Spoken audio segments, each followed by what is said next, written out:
जी मंगल के अवसर आंगन आयो जी प्रभु जी आए हैं हमारी नगरी प्रभु जी आए हैं हमारी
बहुत बहुत धन्यवाद। कृपया जोरदार तालियां बजाएं इतनी प्यारी सी स्तुति के लिए।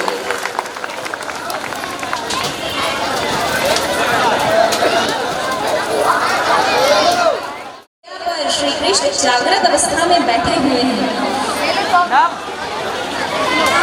मन पूरा है, मस्तिष्क में विचारों का संघर्ष चल रहा है।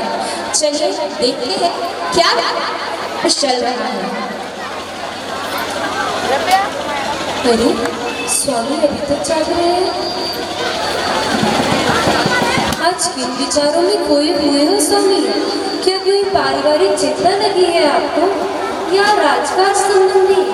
जरा मुझे भी तो बताने की कृपा कीजिए ना। बताऊंगा प्रिय, अवश्य बताऊंगा। जरा यहाँ आकर तो बैठो। क्या उत्पन्न हो रही है? नैमी कुमार के प्रति शंका? कैसी शंका उत्पन्न हो रही है स्वामी? यही कि वे कहीं हमसे हमारा राज्य ना छीन ले। आप भी किसी विचित्र सी बातें करते हैं ना। कहाँ आप समस्त शक्तियों के स्वामी और कहाँ बेचारे नैमी कुमार? क्या है उनके पास जिसके आधार पर आप ऐसी बातें करते हैं? यही तो तुम नहीं जानती प्रिय, इसीलिए आसानी से ऐसा कह रही हो। मैं क्या नहीं जानती स्वामी? यही कि नैमी कुमार क्या है। नैमी कुमार ब्रह्मचारी तो है ही, लेकिन इससे भी बढ़कर है उनमें विद्यमान जिनेंद्र का रूप। क्या जिनेंद्र का? हाँ हाँ, जैन धर्म की 22 तीर्थंकर बनने का सौभाग्य उन्हीं को प्राप्त हुआ है। यह रहस्य भैया बलदेव ने आज ही राज्यसभा में प्रकट किया है। और यह तो हमारे कुल के लिए बड़े हर्ष की बात है कि हमारे कुल में ऐसे महान व्यक्ति उत्पन्न हुए हैं जिनके कारण हमारे कुल का नाम सदा सदा के लिए रोशन होगा। किंतु क्या स्वामी? किंतु यही कि वही कहीं अपनी शारीरिक शक्ति के द्वारा हमसे हमारा राज्य न छीन ले। तो क्या वे इतने शक्तिशाली हैं? हाँ सत्यभामा, उनके बल की परीक्षा हो चुकी है। उनके समान बलशाली आज इस संसार में कोई नहीं है। इसी प्रकार मैं चिंतित हूँ। लेकिन केवल चिंता करने से ही क्या हो जाएगा स्वामी? इसके लिए कोई उपाय तो करना ही होगा ना। उपाय भी हमने सोच रखा है प्राणेश्वरी। मुझे भी बताइए ना, क्या उपाय सोचा है आपने? नैमी कुमार का विवाह। नैमी कुमार का विवाह ही श्रेष्ठ उपाय होगा इसका। जब वह घर गृहस्थी के चक्कर में पड़ जाएंगे तो उनकी सारी मस्ती ठिकाने लग जाएगी। यह तो ठीक है स्वामी, लेकिन नैमी कुमार स्वेच्छा से विवाह करने को कैसे राजी होंगे? वे तो सदा इनकार ही करते रहते हैं। उन्हें राजी करना होगा प्राणेश्वरी, किसी उचित तरीके से। बिना प्रभावशाली योजना के कार्य सिद्ध नहीं हो सकेगा। तो फिर इसके लिए क्या कीजिएगा प्राणनाथ? वसंतोत्सव का आयोजन। मैं कल ही प्रातः राजनगर में जाकर आदेश जारी करता हूँ कि हम वसंतोत्सव मनाने के लिए गिरनार के वन में जाना चाहते हैं अथवा जाने की समुचित व्यवस्था की जाए। वसंतोत्सव? किंतु वसंतोत्सव से उनके विवाह का क्या संबंध है प्राणनाथ? वसंतोत्सव मनाने से क्या विवाह के लिए राजी हो जाएंगे? यह सब तो तुम लोगों पर निर्भर होगा प्रिय। हम लोगों पर निर्भर? हमें इसके लिए क्या करना होगा? अरे तुम इतना भी नहीं समझी। आखिर तुम सब नैमी कुमार की भाभियां हो। मनोरंजनार्थ देवर भाभी में तो परस्पर हास्य विनोद होता ही आया है। अतः तुम सब मिलकर रंग गुलाल केसर आदि से उनके साथ होली खेलना, अपने कोमल करों से उनके मुंह पर गुलाल मलना तथा हंसी हंसी में ऐसे व्यंग कसती जाना कि उन्हें अपना एकाकी जीवन अखंडने लग जाए और वह शादी के लिए राजी हो जाए। अच्छा तो तुम समझ गई हो ना प्राणेश्वरी? जी हाँ, समझ गई आपका अभिप्राय प्राणनाथ। अब आपके आदेश अनुसार ही सारा नाटक रचा जाएगा और ऐसा प्रपंच किया जाएगा कि नैमी कुमार स्वतः ही विवाह के लिए राजी हो जाएंगे। तो अब आप व्यर्थ की चिंता छोड़िए और शयन कीजिए। रात्रि अधिक होने को आई है और मुझे भी शयन कक्ष में जाने की आज्ञा प्रदान कीजिए। अच्छा जाओ सत्यभामा। ये देखिए यहाँ पर कृष्ण जी की योजना और भाभी की योजना। आगे आने वाले कार्यक्रम की घोषणा हो। प्रधान जी आज्ञा कीजिए महाराज। नगर में ढिंडोरा पिटवा दीजिए।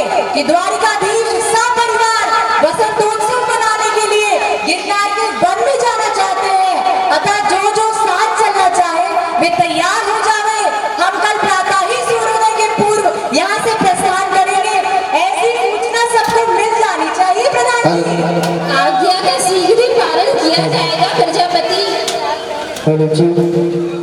गिरनार पर्वत की तलहटी पर सभी पहुंच चुके हैं। विशाल वृक्षों से भरा वन और सघन झाड़ियों से भरा हुआ है। जगह जगह तंबू और दरिया बनी हुई हैं। वृक्षों की ऊंची डाली पर झूले लगे हुए हैं। पखड़ियां मधुर स्वरों से गीत गाती हुई झूला झूल रही हैं। देखिए यहाँ पर देवर भाभी का संवाद सुनिएगा और देखिएगा किस तरीके से हास्य विनोद का अरे आइए आइए, पधारिए पधारिए ब्रह्मचारी जी महाराज, हम सब आप ही की प्रतीक्षा में थे। मेरी प्रतीक्षा में? हाँ हाँ, आपकी प्रतीक्षा में नहीं तो और किसकी में? क्यों भाभी, मुझसे ऐसा क्या काम था? अरे देवर जी, जरा इधर तो आइए, वहीं खड़े रह गए। मैं बताती हूँ ना आपको क्या काम है। अरे भाभी, ये क्या किया? वस्त्र क्यों खराब कर दिए? ओहो, देवर जी के कपड़ों का इतना दुख, भला देवरानी होती तो उसे तो दिल के अंदर बिठा कर लगते कुंवर जी। अरे मगर देवरानी होता ना। अरे ऐसा क्या कह रही हो जी? हमारी देवर जी एक नहीं 10-10 देवरानियों को ला सकते हैं। मैं ऐसा कब कह रही हूँ कि नहीं ला सकते हैं, मगर लाओगे तब ना। अरे खैर छोड़ो भी इन बातों को, हमें तो होली खेलनी है देवर जी के साथ।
सेखी में आ रहे, सेखी में आ रहे, जाते हो क्यों मुंह छुपाकर? अरे अब चलोगी भी कि नहीं? संध्या जो होने को आई है। हाँ चलो चलते हैं।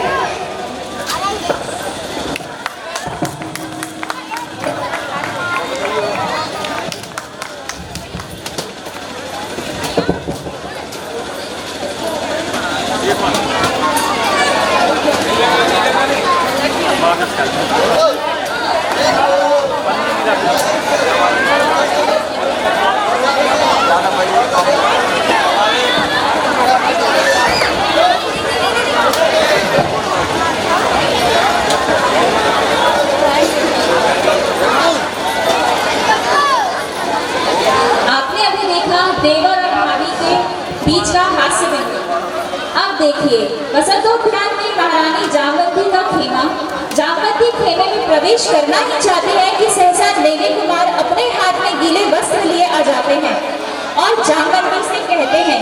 क्या कहते हैं और जामवंती क्या उत्तर देती है? ध्यान से सुनिएगा कैसे होती है श्री कृष्ण जी की योजना सफल।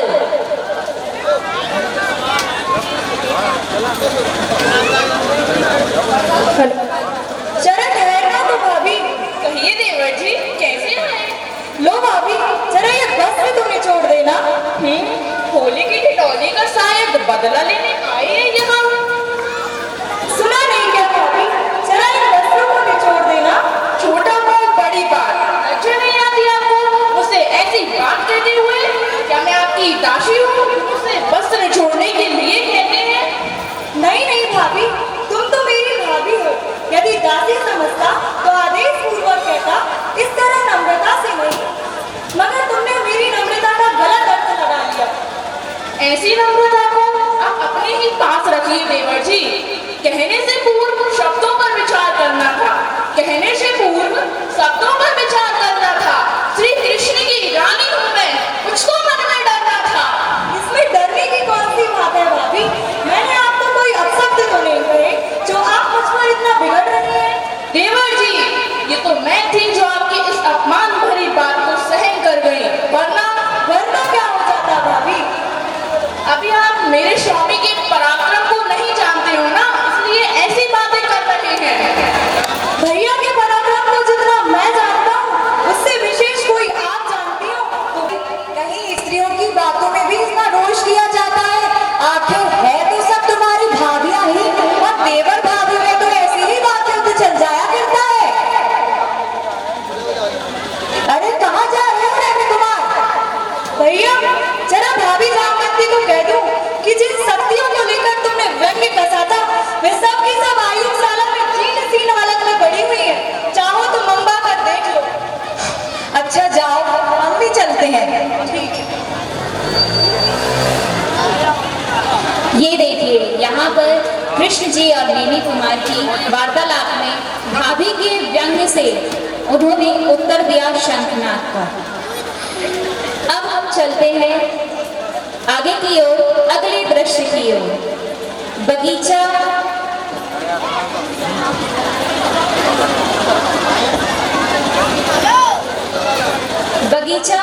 कई प्रकार के पुष्प खिले हैं। दूसरी ओर बड़े बड़े पेड़ों का विशाल समूह है। जगह जगह स्वच्छ जल के कुंड भरे हैं। मध्य में बनी एक बारादरी में नैमी कुमार विचार मग्न है। अंतर्द्वंद के क्षणों में भाभी के व्यंग्यात्मक प्रहार पर विचार करते हुए नैमी कुमार की अंतस भावों को सुनिएगा जरूर।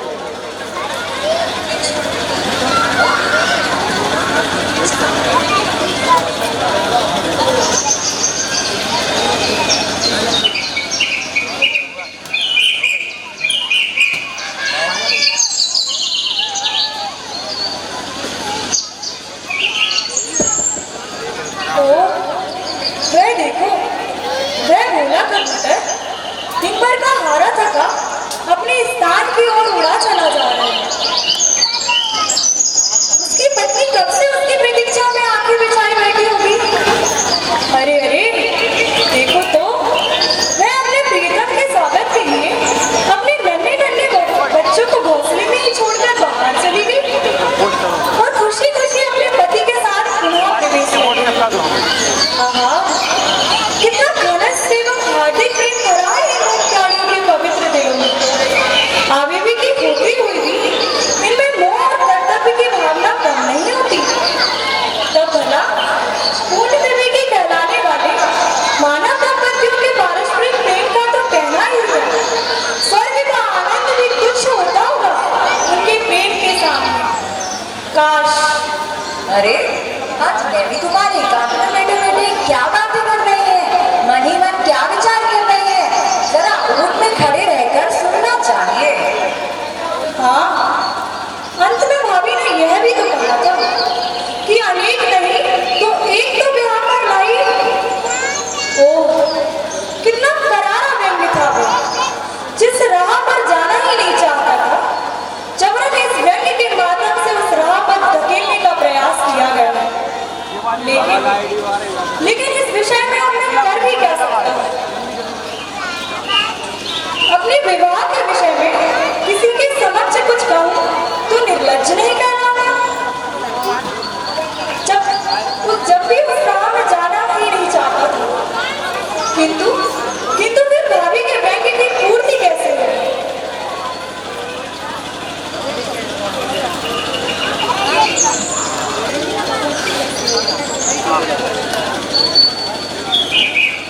जीवन भर में तीर के मानिंद कलेजे में जख्म करता रहेगा। ओह, बड़ी दुविधा में पड़ गया हूं।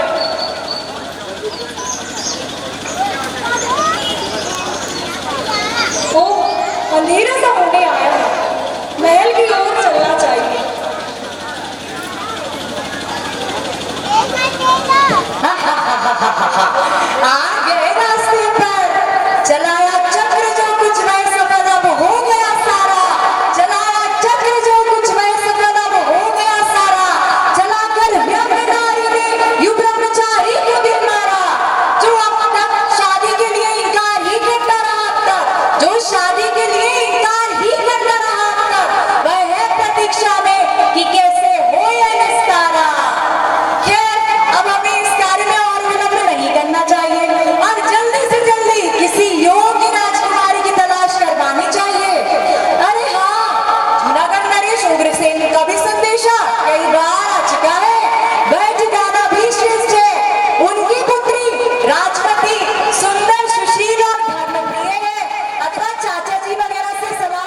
महाराज श्री कृष्ण का सभा भवन। श्री कृष्ण ने एक विशेष सभा का आमंत्रण किया है, जिसमें एक सब संबंधी एवं मुख्य व्यक्तियों को बुलाया गया है। सभी लोग यथास्थान बैठे हुए हैं। सुनिएगा नेमी कुमार के विवाह में परिवारजनों का मंतव्य और बड़े भाई बलदेव की आगामी भविष्यवाणी। सज्जनों, आपको जानकर हर्ष होगा कि हमने समय और परिस्थितियों को ध्यान में रखकर नेमी कुमार का विवाह जूनागढ़ नरेश उग्रसेन की पुत्री राजमती के साथ तय किया है और जूनागढ़ नरेश उग्रसेन का भी संदेशा आ चुका है और केवल स्वीकृति ही नहीं, तिथि भी निश्चित करा ली गई है। कौन सी तिथि का मुहूर्त निकला है महाराज? श्रावण शुक्ला सप्तमी का शुभ मुहूर्त निकलवा कर भेजा है महाराज उग्रसेन ने। मुहूर्त तो बहुत जल्दी का है महाराज। अरे इस कार्य में देर किस काम की प्रधान जी? अब आप जल्दी से जल्दी जाकर विवाह की तैयारियों में जुट जाएं। लेकिन क्या इस विषय में नेमी कुमार की अनुमति ले ली गई है? जी हाँ पूज्यवर, उनके विचारों को ध्यान में रखकर ही यह सब कुछ तय किया गया है और फिर चाचा जी की स्वीकृति तो हमें पहले ही मिल चुकी है। नेमी कुमार विवाह के लिए सहमत हो जाएंगे? यह बात सहज गले से नहीं उतरती। क्यों, आपको कुछ संदेह है पूज्यवर? संदेह स्वाभाविक है वसुदेव, जिन्हें इसी गांव में तीर्थंकर बनना है, इस संसार से मुक्त होना है, वे भला इस संसार के भोगों में क्यों फंसेंगे?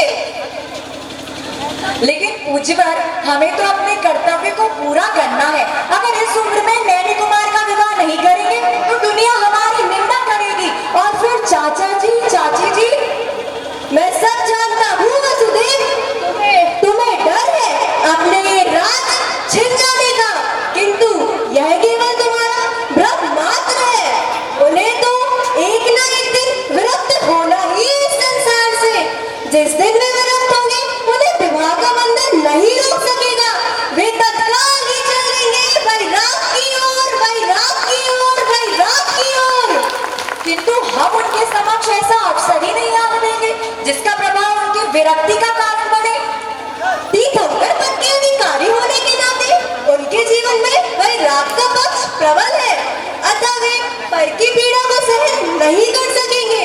वे कभी भी देखेंगे कि मेरे निमित्त से किसी जीव को त्रास दिया जा रहा है, तो यह बात उन्हें सहन नहीं होगी। तत्काल ही उन्हें वैराग उत्पन्न हो जाएगा। तभी वे इस स्वार्थपूर्ण संसार का त्याग करके अपने आत्मकल्याण के लिए चल पड़ेंगे। लेकिन पूज्यवर, यह सब आपको किस प्रकार विदित हुआ? यह सब हमें एक भविष्य वक्ता ने बताया था। उनकी बातें अक्षरशः सत्य प्रमाणित हुई है। अरे हाँ, नेमी कुमार आज कहीं दिखाई नहीं देते, क्या उन्हें यहाँ नहीं बुलाया गया है? इस प्रसंग में उन्हें बुजुर्गों के समक्ष आने में लज्जा प्रतीत होती है, इसीलिए वे नहीं आए। प्रधान जी, आज्ञा कीजिए महाराज। ध्यान रहे कि यह बारात द्वारिका के राजघराने से जा रही है, किसी ऐसे वैसे ठिकाने से नहीं।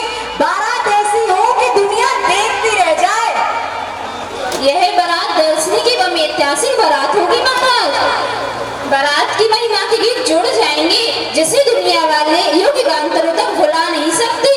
हमें ऐसी ही आशा है प्रधान जी। जी अब आप शहरशी जाकर अपने निवास को प्रस्थान करिए। अब गूंज रहा है, स्वर्ण थाल में आरती के लिए दीपक संजोए जा रहे हैं। सहसा एक ओर से श्री कृष्ण आते हैं, देखिए वो क्या कहते हैं।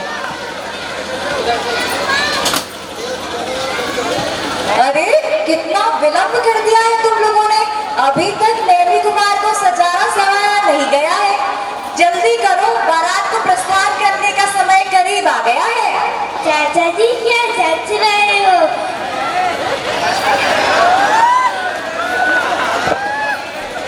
अरे कुमार, चाचा जी को नजर लगानी है क्या? अगर मेरी नजर लगती रहा तो न कर देता हूँ। कोई जरूरत नहीं पड़ेगी कुमार, हमने तो वो कर दिया है। अरे अब चाची जी को जल्दी बुलाओ, आरती, उनको आरती करने के लिए बारात का समय करीब आ गया है।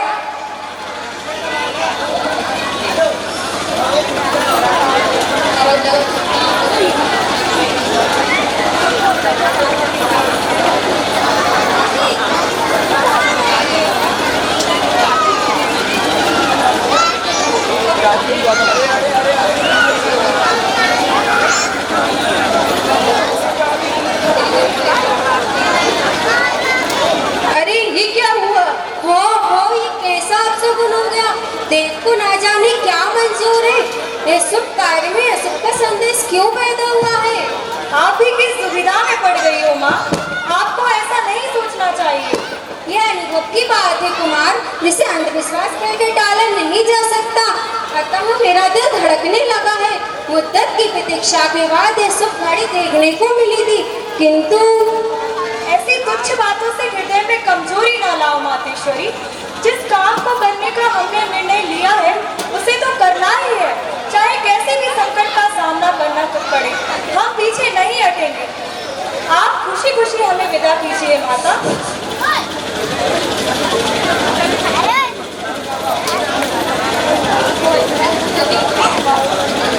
मंगलगान शुरू किया जाए ताकि बारात प्रस्थान कर सके। तो कोई आभूषण पहना रही है। इसी तरह सब सखियां राजन के विवाह श्रृंगार करने में रत है। बीच बीच में गीत भी गाती जा रही हैं। चलिए देखते हैं जूनागढ़ का माहौल। देखो सखियों, जब हमारी राजकुमारी अपने प्रियतम के पास जाएंगी तब क्या कहेंगी उनसे? क्या कहेंगी? यह कि मैं आपके चरणों की दासी हूँ, आप मेरे सर्वश्रेष्ठ हैं, मेरी लाज आप ही के हाथों में है स्वामी।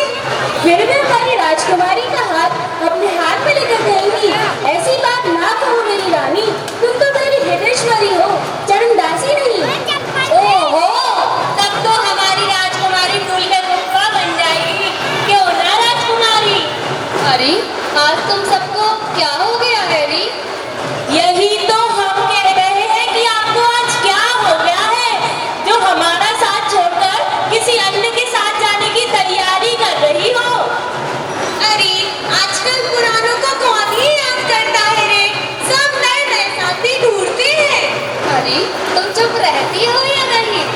अपना जब पराया होने जा रहा हो भला चुप रहा जा सकता है राजकुमारी? अच्छा एक बात बताओ राजकुमारी, कि तुम पराई हो जाने पर हमें भुला तो नहीं दोगी? मेरी प्यारी सखियों, ये कैसी बात कही तुमने? मैं दूर रहकर भी अपनी सखियों की याद सदा दिल में बसाए रखूंगी। कहने पर तो विश्वास दिलाया जा सकता है राजकुमारी, कहने कहने तो सभी कहते हैं, किंतु पति प्रेम को पाकर माता पिता भाई बहन सभी को भूल जाया करती है लड़कियां। ससुराल में जाकर नया जीवन शुरू हो जाता है, नया स्थान, नया परिवार, नई पहचान, नया घर-बार, वहाँ तो सब कुछ नया ही नया होता है। राजकुमारी वे पुरानी स्मृतियाँ तो वहाँ घिसी हुई रेखा के समान हो जाती हैं। सखियों, ऐसी बात कहकर क्यों मेरे दिल को ठेस पहुंचा रही हो? मैं तुम्हारी हूँ और तुम्हारी रहूंगी, चाहे कितना भी दूर क्यों ना चली जाऊं। अच्छा सखियों, चलो, अधिक देर हो चली है, वहाँ सब इंतजार कर रहे होंगे। अरे जी, कोई इंतजार करे ना करे, आपका दिल तो अवश्य किसी का इंतजार कर ही रहा होगा। सहसा क्या हो गया राजकुमारी, क्या कहीं पीड़ा हो रही है? ना जाने अचानक क्या हो गया सखियों? ऐसा लग रहा है मेरा व्यायाम फड़क रहा है, ऐसा प्रतीत होता है कि कहीं कुछ अमंगल न हो जाए। ऐसी अशुभ बातें मुझसे ना निकालो राजकुमारी, वैसे ही कुछ हो रहा होगा, आखिर शरीर ही तो है। साहस और धैर्य को ना दो राजकुमारी, मन में किसी प्रकार की दुर्घटना मत आने दो। लो, बारात आ गई, चलना तो पड़ेगा ही सखियों। हाँ हाँ ठीक है राजकुमारी, चलो चलते हैं। सज गए देखो पूरण द्वार,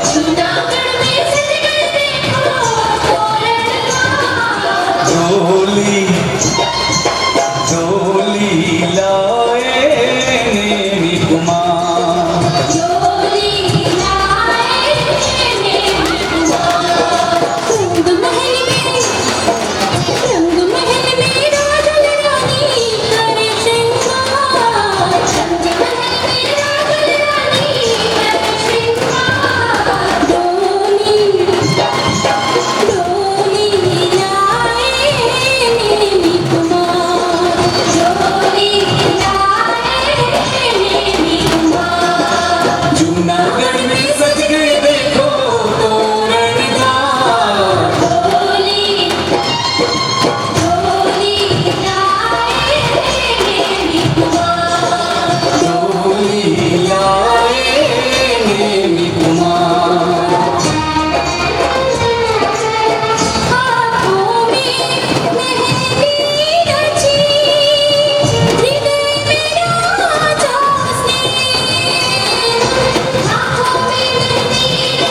अवलोकन अंकित विचित्र अपनी सजीवता प्रकट करते वो बता तो यार मैं लाइट चला रहा हूँ। और यहाँ के जिन मंदिर भी कितने सुंदर काम करते हैं। देखो साथी, सिरों पर केसरिया ध्वज लहरा रहे हैं। क्यों नहीं कुमार, यह तो यहाँ के महाराज के प्रियता के प्रतीक है।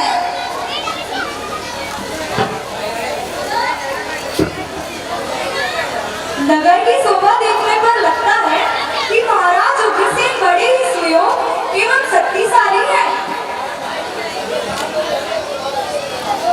वह देखिए, वह राजा का उद्यान है। यहाँ इसी में राजहमिया विहार करने आया करती हैं। राजकुमारी राजू भी इसी उद्यान में कीड़ा बिंदु अपने सखियों के साथ आया करती हैं। और यह रंगशाला भी राजकीय जान पड़ती है। इस पर लटकी जरी की काम की मफली पर्दे और चने में ऐसे ही प्रतीत कर रहे हैं। हाँ, यहाँ तो संगीत की आवाज आनी चाहिए थी, पर यहाँ तो आर्तनाद सुनाई दे रहा है। हाँ, है तो आर्तनादी कुमार। ऐसा प्रतीत हो रहा है जैसे अनेक पशु रुदन कर रहे हो।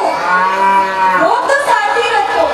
सारथी, जरा मालूम करो कि ये पशुपति क्यों बनाए गए हैं? जी कुमार साहब।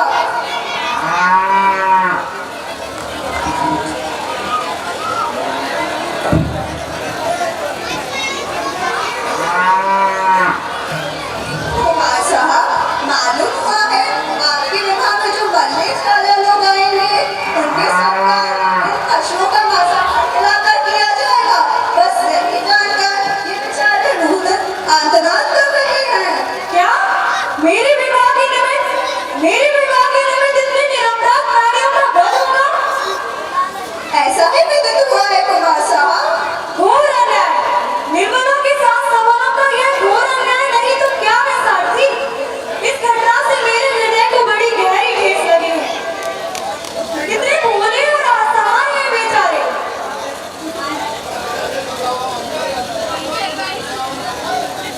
आप सत्य कह रहे हैं कुमार साहब।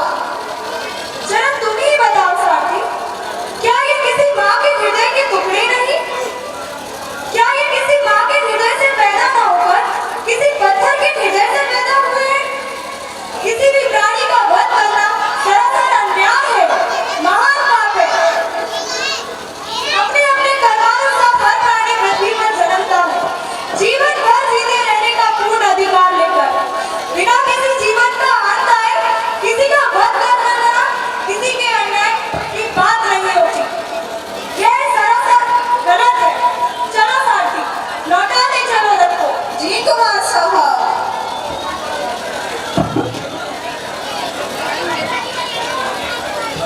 अरे तुम्हें क्या हो गया नंदी कुमार? रथ को कहाँ लौटा ले जा रहे हो? संसार से विरक्ति हो गई है भैया। अब मैं ऐसे स्वार्थी संसार के गंधक में अपने को नहीं बसाना चाहता। गजब करते हो नैनी, लौट कर तुम कैसे जाते हो? गजब करते हो नैनी, लौट कर तुम कैसे जाते हो? हुई है बात क्या ऐसी नहीं हमको बताते हो? अगर नहीं ब्याह करना था तो पहले ही कहा होता। अगर नहीं ब्याह करना था तो पहले ही कहा होता।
विवाह की शोभा और रीति नीति के अनुसार सभी कुछ करना पड़ता है नैमी कुमार। यदि रीति रिवाजों के नाम पर उन्हें रथ को वापस ले चलो, अब मैं ऐसे स्वार्थी संसार में एक पल भी नहीं रुकना चाहता। साथ ही शीघ्र रथ को वापस ले चलो। जी कुमार साहब। अरे नैमी कुमार, ऐसा ना करो।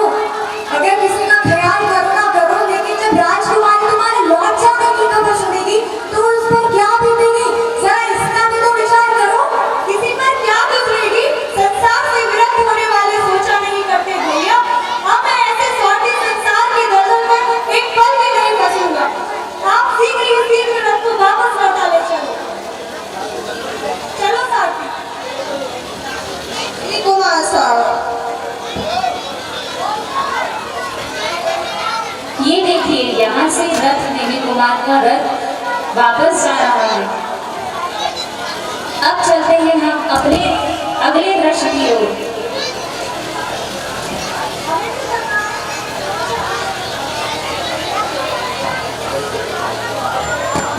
यहाँ हम देखेंगे द्वारिका का राजभवन।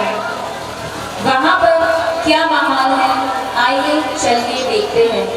समुद्र में जाए रंजीदा हालत में दोनों हाथ पलंग पर टिकाए मुंह लटकाए बैठे हैं।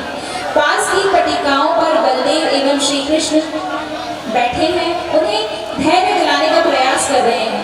आइए देखते हैं पिता के अंतर्मन की व्याख्या और पिता का आशीर्वाद।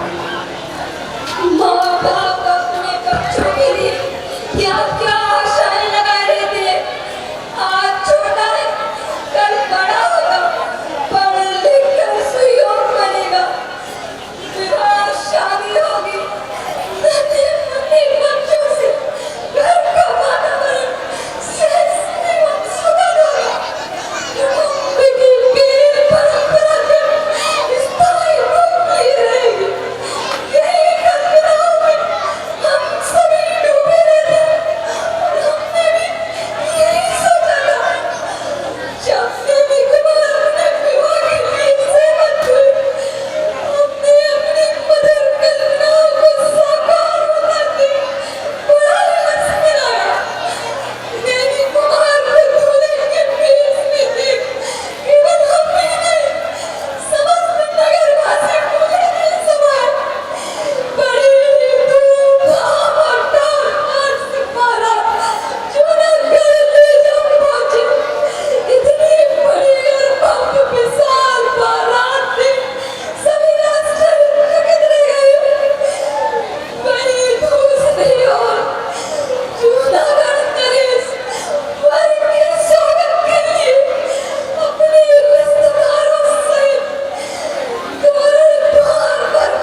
शहनाई कैसी ये बारात आई। जूनागढ़ में बोले शहनाई कैसी ये बारात आई। हो दिल शादी हो गई विदाई। जूनागढ़ में बोले शहनाई कैसी ये बारात आई। जूनागढ़ में लो सखी, मैं तो प्रयास करते करते थक गई, तुम ही संभालो।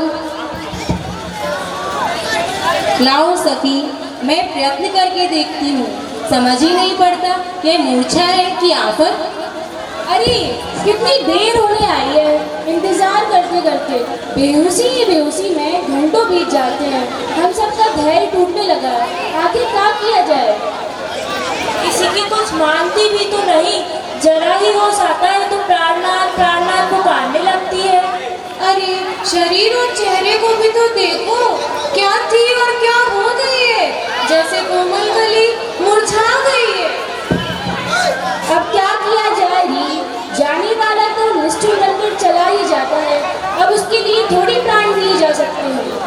हाँ हाँ री, ऐसे व्यक्ति का तो नाम भी नहीं लेना चाहिए जो इतना बड़ा धोखा और जग भर की बदनामी करके चला गया हो, लेकिन उसके पीछे प्राण देने पर तुली हुई है। जरा होश तो करो तुम्हारी इस प्राणलेवा बेहोशी से तो हम सब भी अपने होश भूल बैठे हैं। तुम उन्हें भूल जाने का प्रयास क्यों नहीं करती राजकुमारी?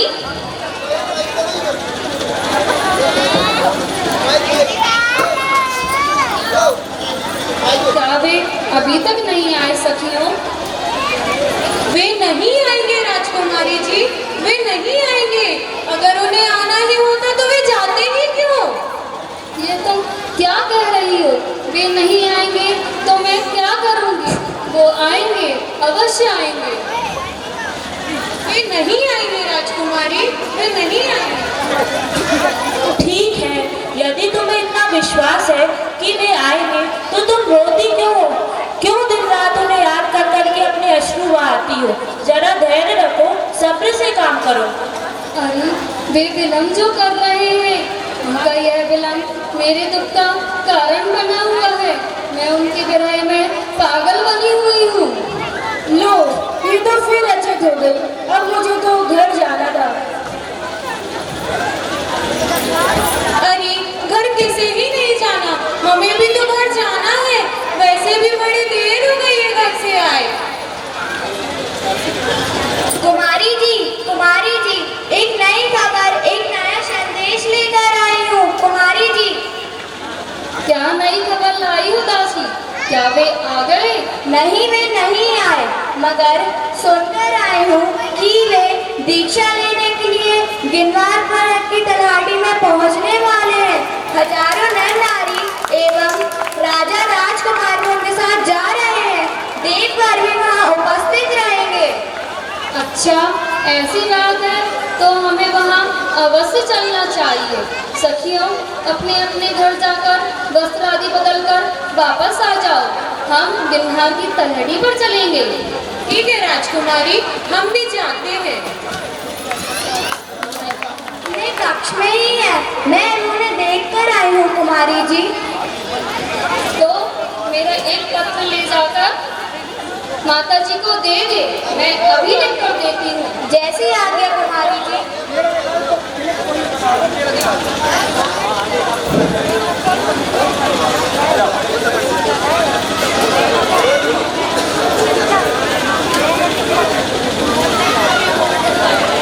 प्रणाम माता जी।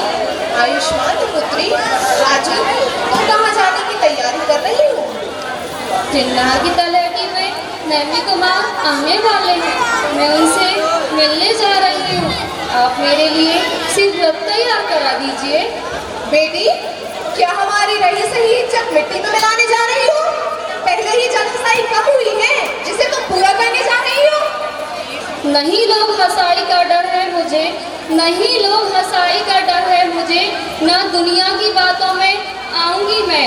मुझसे जैसा भी होगा करूंगी यतन, मुझसे जैसा भी होगा करूंगी यतन, उठे स्वामी को फिर से मनाऊंगी मैं। तू तो नादान है, कुछ समझती नहीं, तू तो नादान है, कुछ समझती नहीं, तेरी बातों में हरगिज ना आऊंगी मैं। जो गई सो गई, जो रही अब उसे यूं हरगिज मिट्टी में मिलाऊंगी मैं। ध्यान है मुझको माता सभी बातों का, ध्यान है मुझको माता सभी बातों का, यूं ना इज्जत में बट्टा लगाऊंगी मैं। जाकर करूंगी दर्शन कहूंगी उन्हें, जाकर करूंगी दर्शन कहूंगी उन्हें, कैसे जीवन की घड़ियां बिताऊंगी मैं। बेना मानेंगे तेरी किसी बात को, बेना मानेंगे तेरी किसी बात को, यह खरी बात तुझको बताऊंगी मैं। बेहे पत्थर हृदय मन में करुणा नहीं, बेहे पत्थर हृदय मन में करुणा नहीं, सांस ऐसों की अपना कहलाऊंगी मैं। बे नहीं वज्र है, बे नहीं वज्र है दया सिंधु बे, बीती घटना का स्मरण कराऊंगी मैं। दीन पशुओं पे कैसे करी थी दया, दीन पशुओं पे कैसी करी थी दया, झोली अपनी दया से भराऊंगी मैं। बेटी ना कर मुझसे यूं तकरार की बातें, मुझे नहीं भाती तेरी बेकार की बातें। बेकार की बातें नहीं है सार की बातें, बेकार की बातें नहीं है सार की बातें, जाकर करूंगी उनसे मैं मनुहार की बातें। उनको ना भावेंगी तेरी मनहार की बातें, उनको ना भावेंगी तेरी मनहार की बातें, वे तुझसे भी करेंगे आत्मोद्धार की बातें। माता जी मुझे एक बार उनसे मिलने की स्वीकृति तो दीजिए, उससे जैसा भी होगा मैं उन्हें अवश्य मना कर लाऊंगी। बेटी बेटी अब उन पर किसी भी मोह के जादू का असर नहीं कर सकता। वे निर्मोही बनकर वैराग्य के पथ पर अग्रसर हुए हैं। संसारिक मोह और वैराग्य का कोई मेल नहीं होता, वैराग्य होता है राजुल। माता जी मेरी तीव्र इच्छा है कि मैं एक बार जाकर उनके नजदीक से दर्शन कर लूं। क्या आप मेरी इस तुच्छ भावना पर भी तरस नहीं खाएंगी? उन्होंने हमारे साथ बहुत बड़ा धोखा किया है राजुल। तोरण दौड़ लगाकर ऐसे बिना बयान ही वापस लौट जाना कहाँ की बुद्धिमत्ता है। जिस व्यक्ति ने हमारे कुल और प्रतिष्ठा पर बट्टा लगा दिया, तू उन्हीं से मिलने की इच्छा रखती है। बस बैठ जा जाकर घर में, तू कहीं नहीं जा सकती। खबरदार जो कहीं जाने का नाम भी लिया तो।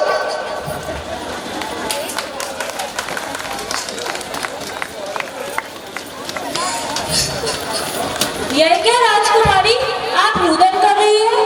आपके कहने वाली तो हम अपने घर वस्त्र बदलने गए थे, इतनी सी देर में क्या हो गया? क्या कहूँ सखियों, बदल जाती है किस्मत तक, सभी बदले से रहते हैं। बदल जाती है किस्मत तक, सभी बदले से रहते हैं। अब अगर की कोई सुनता नहीं, सब अपनी ही कहते हैं।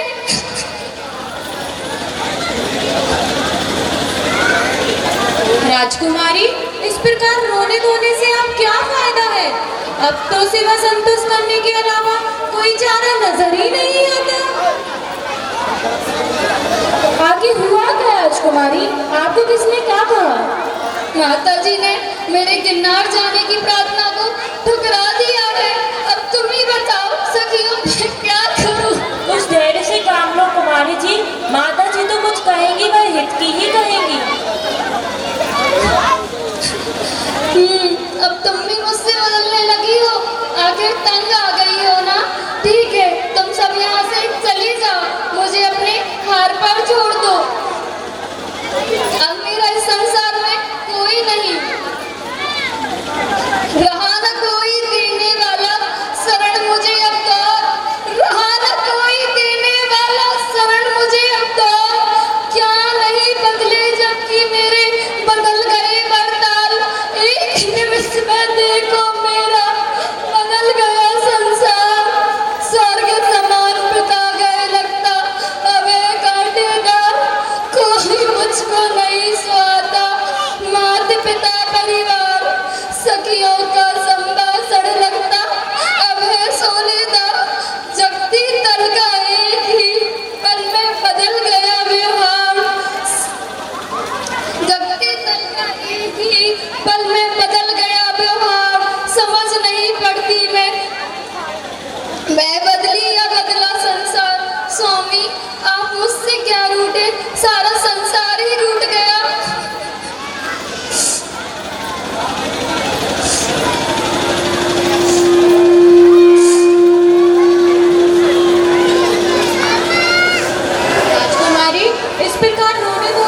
बस यही सुनते सुनते नाक में दम आ गया है और मुझे विश्वास है कि एक बार फिर मेरी सुधि लेने अवश्य आएंगे।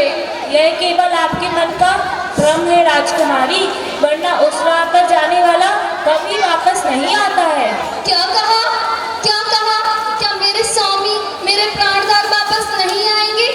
यदि वे वापस नहीं आएंगे तो मैं भी वापस नहीं आऊंगी।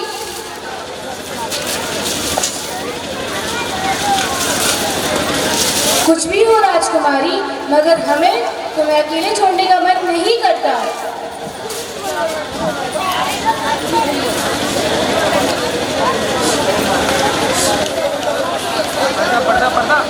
500 रुपया महिला मंडल की अध्यक्ष साक्षी भाभी सज्जन मेडिकल की तरफ से भी प्राप्त हो। प्रणाम माता जी। आयुष्मान पुत्री, क्या बात है बेटी, तुम दिन प्रतिदिन इतनी दुबली होती जा रही हो, कितना शरीर थक गया है तुम्हारा। पिताश्री, कर्मों का फल तो भोगना ही पड़ता है। पूर्व जन्म में मैंने न जाने कौन सी पाप कर्म किए थे, न जाने किसका दिल दुखाया था या किसी का घर उजाड़ा था, वही पाप आकर प्रकट हुआ है, अतः फल तो भोगना ही पड़ेगा पिताश्री। नहीं नहीं, ऐसा कोई ख्याल ना कर बेटी, यहाँ किस बात की कमी है। कमजोरी को अपने दिल से निकाल दो बेटी और हंसी खुशी के साथ अपनी इन सहेलियों के साथ आनंद पूर्वक रहो। मेरी खुशी तो उसी दिन समाप्त हो गई थी जब वे दौर पर आकर लौट गए। अरे इसमें शोक करने की क्या बात है बेटी, मैं तो तेरे विवाह के बारे में सोच ही रहा हूँ। विवाह के बारे में सोच रहे हैं? ये आप क्या कह रहे हैं पिताश्री? हाँ हाँ, कोई राजकुमारों की थोड़ी ही कमी है बेटी, किसी योग वर की तलाश तो करना ही है तेरे लिए। पिताश्री, मैं अभी तक आपका अभिप्राय नहीं समझी। क्या आप मेरी दोबारा शादी कराना चाहते हैं? दोबारा? अरे अभी तेरा विवाह हुआ कहाँ है मेरी लाडली। हाँ हाँ, विवाह कहाँ हुआ है तुम्हारा अभी। मगर जो ऐतिहासिक बारात आई थी जिसका सारे नगरवासियों ने अपूर्व स्वागत किया था, वह किसके यहाँ और किस लिए आई थी? इन सखियों ने मेरे हाथों में मेहंदी लगाई थी, इन सखियों ने मेरा श्रृंगार किसके लिए किया था? लेकिन वह सब तो अधूरा रह गया बेटी। तुम दुल्हन बन ससुराल कहाँ गई, पराए घर की बहू कहाँ बनी, तुम्हारे फेरे कब पड़े। ऐसे हालात में तुम्हारे विवाह का दोबारा प्रबंध किया जाए तो इसमें दोष काहे का। जरा सोच तो बेटी, अपनी हट को छोड़ दे, बात करी ले मान, अपनी हट को छोड़ दे, बात करी ले मान, वर दूजा मैं ढूंढ दूं कर अच्छी पहचान। वर दूजा होता नहीं, वर दूजा होता नहीं, यही धर्म की सीख, छोड़ूंगी हरगिज नहीं मैं सतियों की लीक। फेरे जब तक नहीं पड़े, फेरे जब तक नहीं पड़े, कन्या कुंवारी होए, वर सकती में दूसरा उसमें दोष न होए। दूल्हा बनकर आ गए जो दुल्हन के द्वार, दूल्हा बनकर आ गए जो दुल्हन के द्वार, तब से पति बन गए जान गया संसार। पिताश्री, फेरों की सामाजिक एवं धार्मिक व्यवस्था श्रेष्ठ है, किंतु व्यक्तिगत भावना के आधार पर मैंने उन्हें अपने मन मंदिर में पतिदेव के रूप में प्रतिष्ठित कर लिया है। अब मेरे लिए अन्य पति का प्रश्न पैदा ही नहीं होता। बेटी सोच तो सही, अभी तुझे सारी उम्र बितानी है। स्त्री अपने पति की छत्र छाया में ही सुखमय जीवन व्यतीत कर सकती है।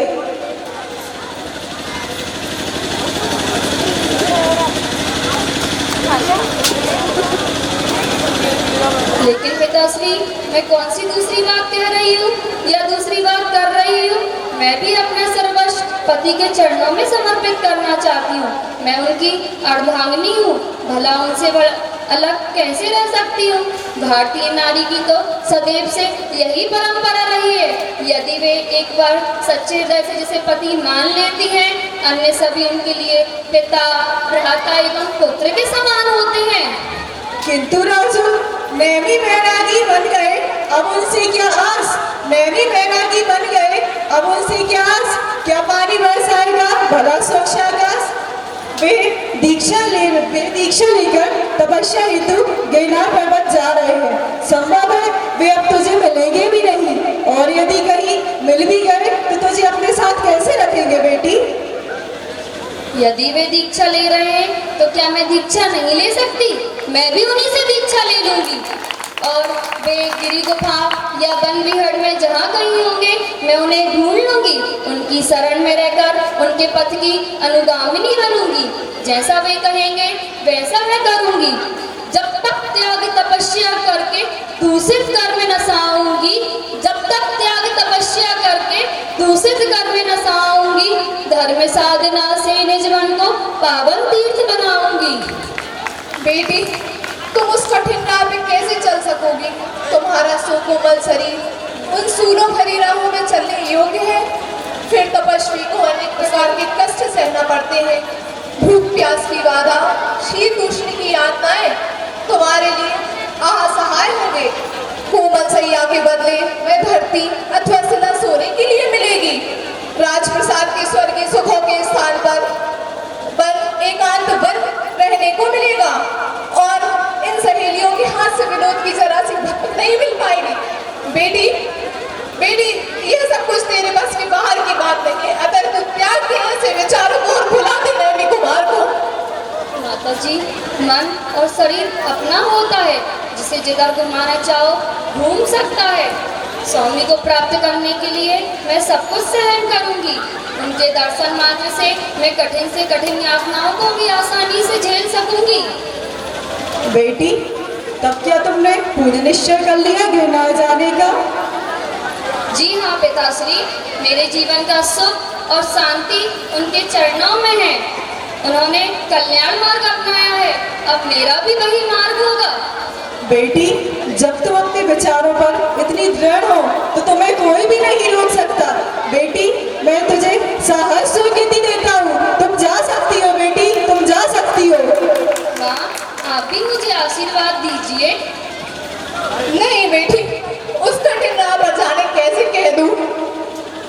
मेरी अच्छी माँ, सोच ना कर मैं अजर अमर पद पाऊंगी। मेरी अच्छी माँ, सोच ना कर मैं अजर अमर पद पाऊंगी। तेरा आशीष साथ मैं तो यम से नहीं डराऊंगी। है प्यार मुझे उस बंधन से मुक्ति के जहाँ किनारे हैं। है प्यार मुझे उस बंधन से मुक्ति के जहाँ किनारे हैं। जिस मन को मेरे नैनी गए अब वही महल हमारे हैं, अब वही महल हमारे हैं। यहाँ देखिए, राजू ने भी दृढ़ निश्चय कर लिया है गिरनार पर्वत की ओर अपनी आगे का जीवन संतों में बिताने का।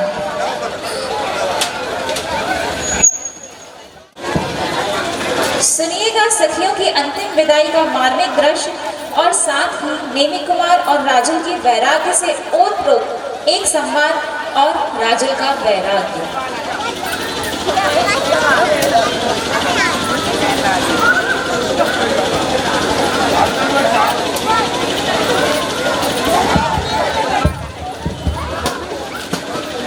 अब आप लोग भी यहाँ से वापस लौट जाओ, ताकि मैं आगे बढ़ सकूं, मेरे स्वामी से मिल सकूं।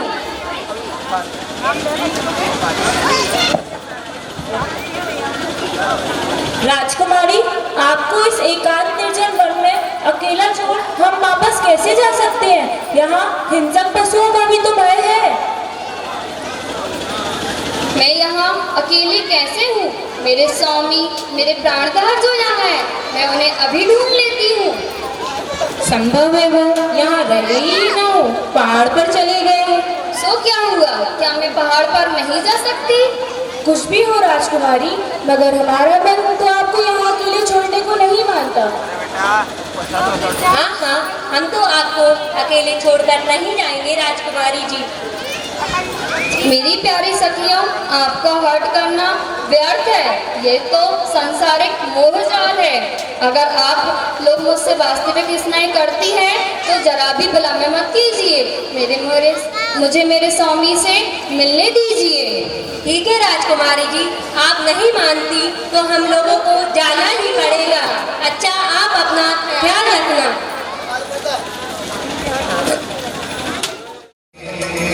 गिरनार वो धरती है जहाँ नेमी के चरण पड़े गिरनार वो धरती है ओ जहाँ नेमी के चरण पड़े गिरनार वो धरती है वो प्रेम मूर्ति राजुल उस पथ पे चलती है जहाँ नेमी के चरण पड़े गिरनार वो धरती है जहाँ नेमी के चरण पड़े गिरनार वो धरती है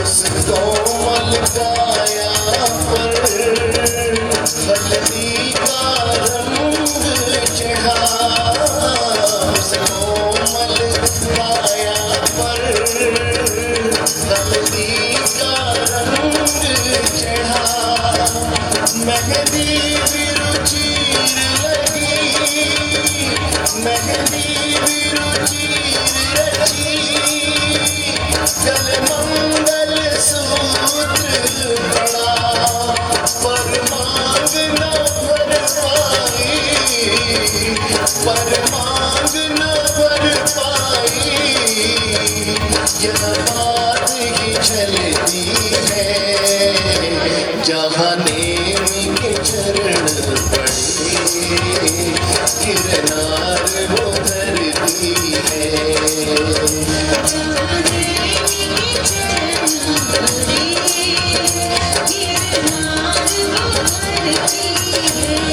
जहाँ नेमी के चरण पड़े गिरनार वो धरती है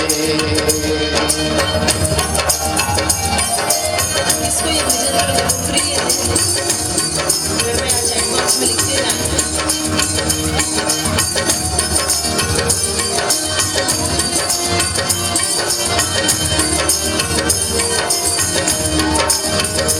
सुन बसुओं का वृंदन तुमने तोड़े बंधन सुन बसुओं का वृंदन तुमने तोड़े बंधन ज्यादा बैरागी तभी ज्यादा बैरागी तभी धारा प्रभु पथ पावन उस परम विरागी को उस परम विरागी को चिरप्रीत उमड़ती है जहाँ नेमी के चरण पड़े गिरनार वो धरती है जहाँ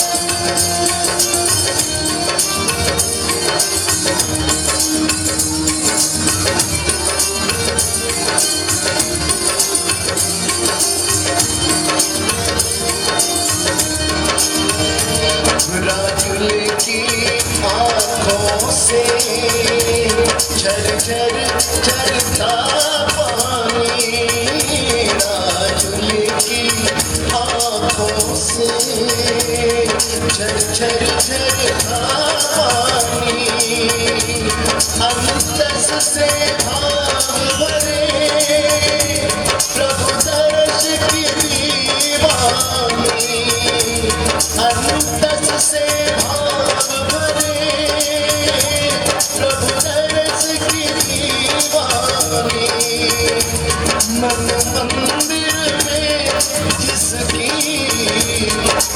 मंदिर में जिसकी तस्वीर उमड़ती है जहाँ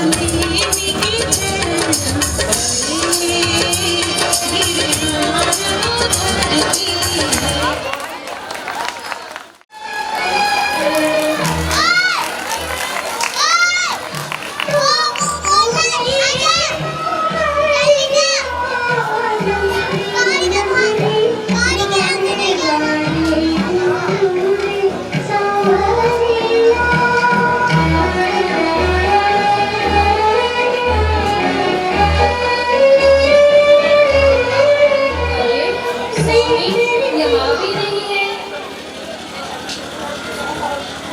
कहाँ देखूं, कहाँ खोजूं? स्वामी, स्वामी, आप कहाँ हैं? स्वामी, आप कहाँ हैं?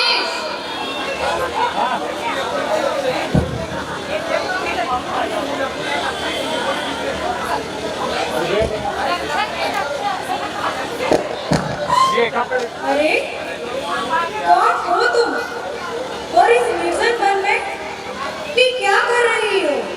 कौन है? अरे ये किसकी आवाज है? लगता है मेरे स्वामी की आवाज है। पशु के क्रंदन को सुनकर जिन्होंने अपना मार्ग ही बदल दिया, वही मेरे स्वामी हैं।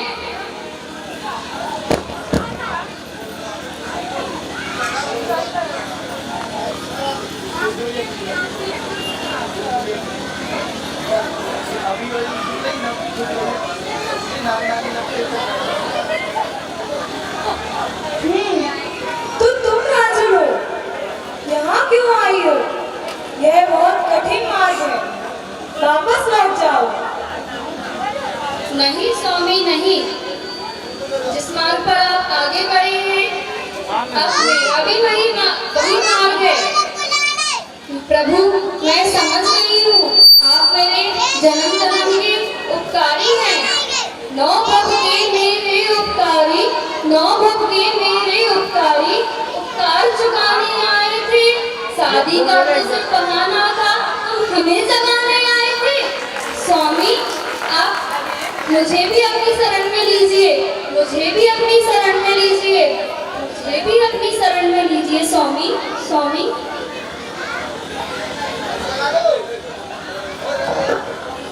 हेलो। और ये देखिए राजमती जी को भी वैराग्य आ जाता है और वो मेरी भगवान नीलनाथ से दीक्षा ले लेती हैं और इस तरह से दोनों मुक्ति पथ पर चल लेते हैं। जोरदार तालियों से इस नाटिका के लिए आप अपना सभी लोगों ने जो सहयोग किया है उसके लिए सभी का बहुत बहुत आभार।